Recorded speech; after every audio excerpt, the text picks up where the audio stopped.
एक तास सुद्धा अखंड वीज शेतकऱ्यांना मिळत नाही आणि त्याच्यामुळं पाऊस वरतून पडत नाही. जे विहिरीत पाणी आहे ते जर शेतकऱ्यांना द्यायचं तर शेतकरी देऊ शकत नाही. अशा प्रकारची परिस्थिती आहे.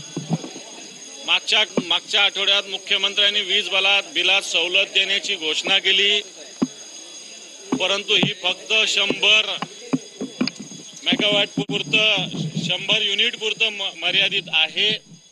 बाकी 101 युनिट पासून 500च्या वर तर अव्वाचे सव्वा भाव वाढलेले आहेत आणि त्याच्यामुळं ही फसवणूक सरकारने द्यायचं इकडून आणि काढायचं इकडून अशा प्रकारे वीज बिलात सवलतीच्या नावाने केलेलं आहे.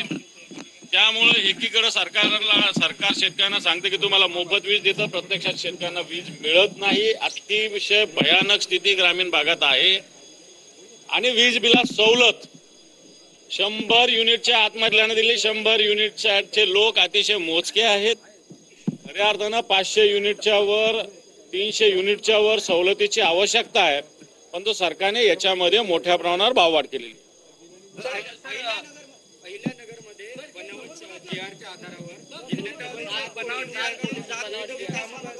कशाचे मुद्दा असा आहे सर, जे आहेत ते खोटे काढलेले आहेत आणि त्यामधून हे पहा, परवाच सभागृहात सुद्धा झालं. खोटं पत्र देऊन खोटी कामाचं पत्र दिलं गेलं प्रसाद लाडांचं. हे राज्यच फसवणारांचं आहे. हे फक्त एका ठिकाणी नाही, काही ठिकाणी माझ्याकडे प्रकरण असे खोटे शिक्के मारलेले आहेत. इथं या मुंबईचे प्रकरण आहे. जवळपास 60 कोटी रुपयाच्या कामाचे मी डिटेल्स त्याचे घेतोय. कोर्टाचे खोटे शिक्के मारलेले एका अधिकाऱ्यानं आणि त्या अधिकाऱ्याला सस्पेंड करायच्या ऐवजी प्रमोशन मिळालेलं आहे. म्हणजे आंधळं दळतं कुत्र पीठ खाते, अशा प्रकारची या राज्याची स्थिती आहे.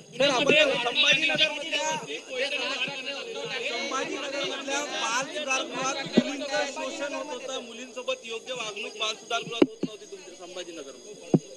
हे पहा, संभाजीनगरात ज्या 9 मुली त्या वसतिगृहातून निघून गेल्या होत्या, आता त्याला पळून गेल्या म्हणतील, परंतु त्या निघून गेल्या होत्या तिथल्या वर्तणुकीमुळे.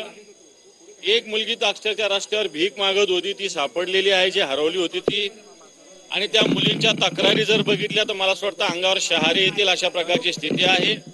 सरकार नुसतं निवेदन करतंय, परंतु सरकार कोणती कारवाई करत नाही. मला असं वाटतं येणाऱ्या काळात आजच एखाद्या मुद्द्याच्या माध्यमातून सरकारला या प्रकरणावर कारवाई करायला भाग पडतो. मराठी भाषेतील आतंकवाद्याची केली. मला असं वाटतं जे पहलगामचे आतंकवादी कुठे अजून माहिती नाही. सरकारने मोठा गाजावाजा केला, परंतु मराठी भाषा आणि पहलगामचे अतिरेकी याची जर आशिष शेलार अशा पद्धतीनं बरोबरी केली असेल तर मला वाटतं ही प्रवृत्ती अतिशय सरंजामी प्रवृत्तीचे दहशतवादी वृत्ती आहे. या वृत्तीचा आम्ही निषेध करतो.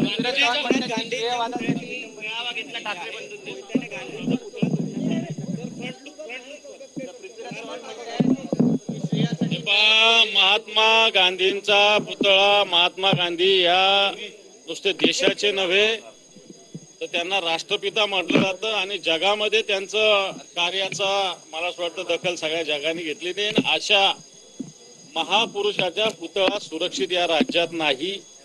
मला वाटतं राज्य काय करतंय, राज्याची कायदा कुठे आहे, सुव्यवस्था कुठे आहे, ही परिस्थिती मला असं वाटतं जनतेसमोर आलेली आहे.